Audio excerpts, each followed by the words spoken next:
Boa tarde a todos e a todas. Eu sou Liana Espínola, promotora, coordenadora do Centro de Apoio às Promotorias de Justiça Cíveis, de Família, de Cidadania e dos Direitos Fundamentais. Então, dentro das promotorias de família e alguns promotores da infância também, porque é uma atribuição concorrente, a gente tem o Núcleo de Promoção da Paternidade. E é sobre isso que eu vou falar para vocês bem rapidinho, sem avançar no horário da minha colega, doutora Diane. O que é o Núcleo de Promoção da Paternidade?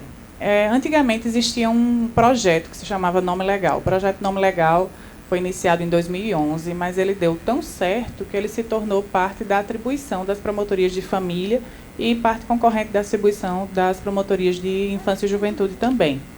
Ele visa a erradicar o subregistro de paternidade ou de maternidade de crianças e adolescentes. Esse núcleo de promoção da paternidade funciona em todas as promotorias do Estado.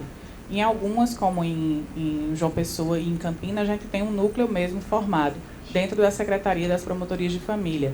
Mas nas outras promotorias menores, o próprio promotor, mesmo que seja só ele pode ser o próprio núcleo. Ele faz esse trabalho de reconhecimento de paternidade ou de maternidade das crianças e adolescentes. E como é que esse serviço pode ser acessado? O serviço, como eu disse, está disponível em todas as promotorias do Estado. O conselheiro tutelar que identificar um caso de uma criança ou de um adolescente que não tem registro, seja porque ele não tem registro nenhum, seja porque ele tem o registro, mas no registro não consta o nome do pai ou não consta o nome da mãe, que é excepcional, mas pode acontecer. Essa criança ou esse adolescente pode e deve ser encaminhado diretamente ao promotor de justiça e não à vara da infância, porque a gente tem um meio extrajudicial de resolver essa questão, que é muito mais rápido, muito mais célere e mais efetivo para resolver o problema da ausência de certidão de nascimento ou de registro de paternidade daquela criança. Não precisa encaminhar para a vara da infância, tá? Vocês vão encaminhar para as promotorias de justiça. Seja em qualquer cidade onde vocês trabalhem, vocês podem encaminhar para a promotoria de justiça. Toda vez que foi identificado, no caso de vocês, criança ou adolescente, porque isso serve para os incapazes também, para maiores que sejam incapazes. Mas, no caso de vocês, toda vez que identificarem uma criança ou adolescente sem registro, ou sem o nome do pai, ou sem o nome da mãe, vocês podem encaminhar direto para as promotorias de justiça. E, como eu ressaltei ali, enfatizando que a gente não trabalha nas negatórias de paternidade. Tá? Esse trabalho é o interesse da criança e do adolescente, que não tem o nome do pai, ou o nome da mãe, ou os dois, ou não tem documento.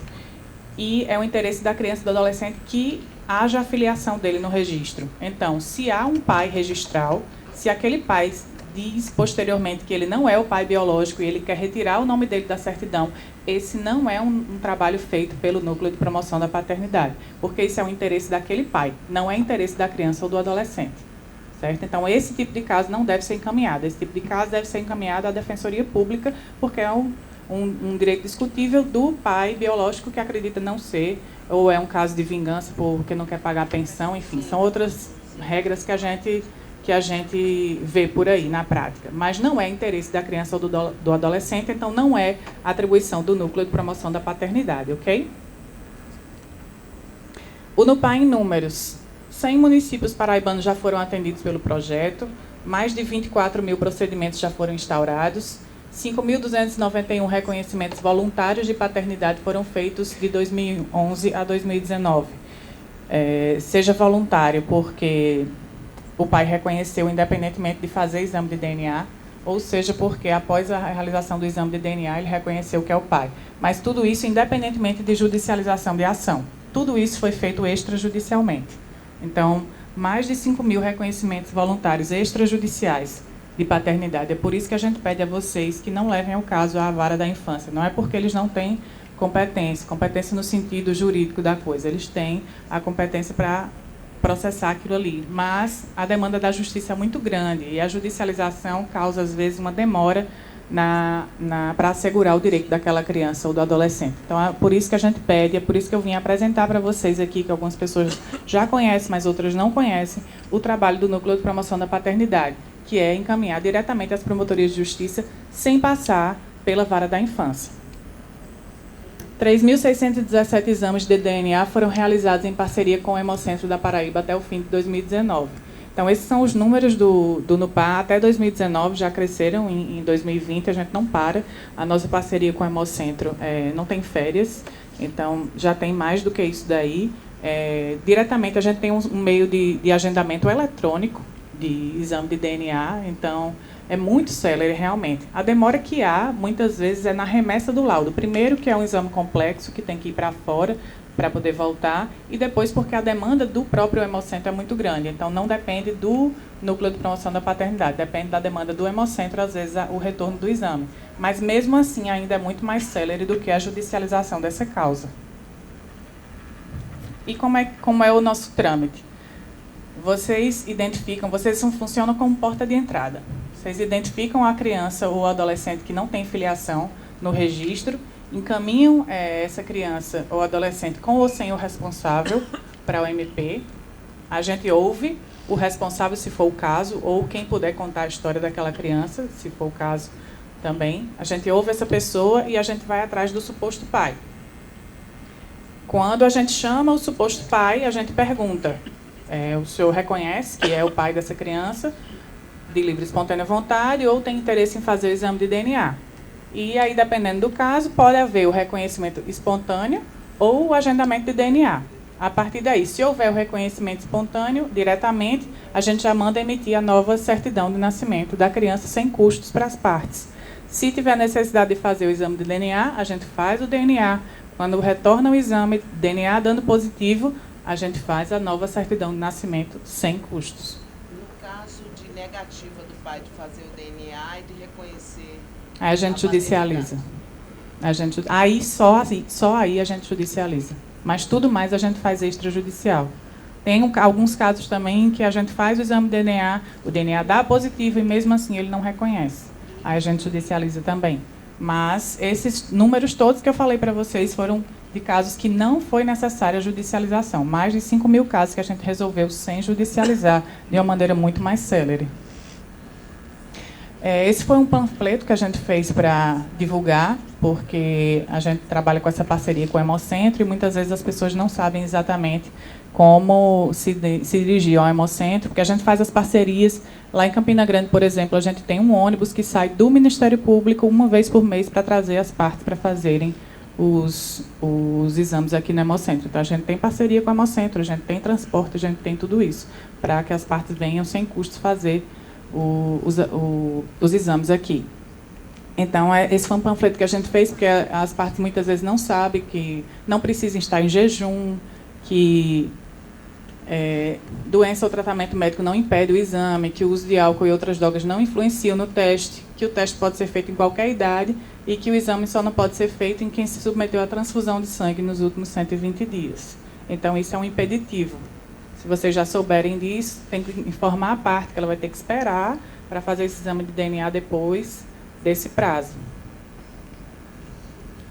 E eu vou deixar para vocês aqui o endereço do Núcleo de Promoção da Paternidade em João Pessoa e em Campina Grande, sabendo que o endereço dos outros núcleos é em cada promotoria de justiça onde vocês atuem. Então, não tem dificuldade, toda cidade tem uma promotoria de justiça ou um posto de atendimento do Ministério Público, é para lá que vocês devem se dirigir.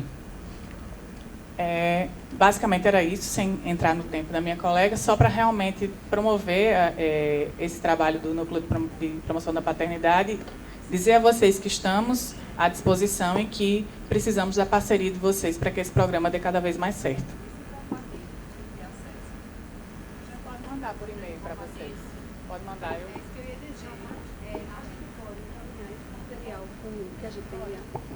Pronto, Liana vai disponibilizar esse material e vamos anexar todos os outros materiais das outras explanações, do material que vai ser encaminhado para o presidente do Conselho Tutelar, no e-mail que foi informado no credenciamento. Tá certo? Então, todos vocês vão ter acesso a esse documento e esses slides que foram apresentados sobre o NUPA. E qualquer dúvida também, as promotorias estão aptas a sanar as dúvidas eventualmente persistentes.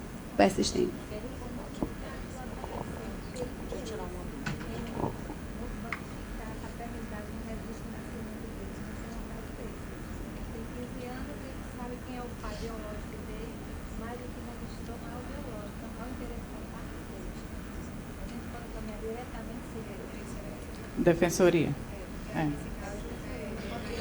Não, porque ele já tem pai registral. Em caso de negatória de paternidade, tem que ser judicializado. A gente não pode fazer negatória de paternidade extrajudicial. A gente não pode substituir uma pessoa pela outra extrajudicialmente. A gente só pode colocar no documento de quem não tem, mas a gente não pode substituir extrajudicialmente. O pai vai ter feito a defesa, Isso. vai ser instalado contraditório, vai ter que ser ouvido testemunhas, né? Vai ter que ser instalado contraditório, vai ter uma lide. Né? E a lide só quem dissolve é o juiz.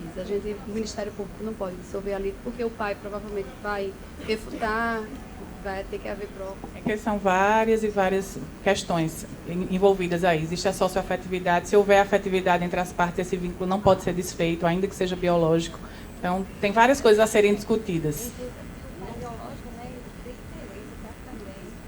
Então não pode ser extrajudicial. Tem que ser judicializado, tem que ser encaminhado à defensoria. No caso de adolescentes acima de 12 anos, que ainda não têm a certidão de nascimento, o que nos foi passado em uma certa formação? Que a gente deveria acionar a vara de efeitos especiais.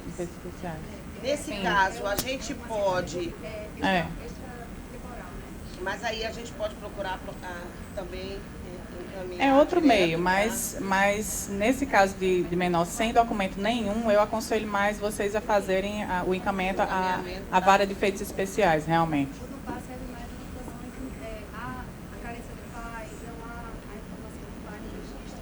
A gente não se nega a atender um caso em que a criança não tem documentação. A gente não se nega a atender esse caso, mas é uma atribuição primordial dos feitos especiais, realmente.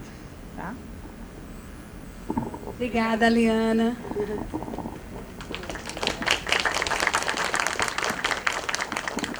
Vamos seguir, então, com a palestra Papel do Conselho Tutelar no Combate ao Trabalho Infantil.